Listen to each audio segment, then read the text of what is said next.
Kita berada di Kabupaten Bone, tepatnya di Desa Unra. Ya, saya kira sampai hari ini masalah klasik para petani kita, ketika mereka mau menanam, pasti bibit menjadi soal.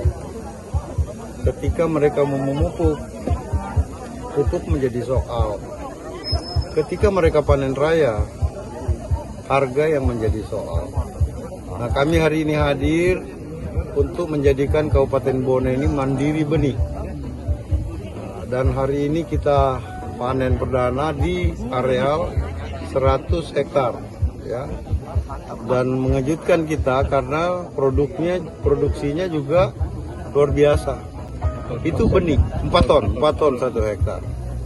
Nah, ini kalau ditanam, ini bisa menghasilkan 13 ton. Ya, tentu ini sudah di-launching oleh Bapak Presiden, NASA 29.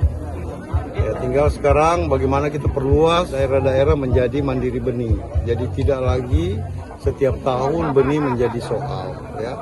Apalagi ada inovasi, itu ditingkatkan produksinya.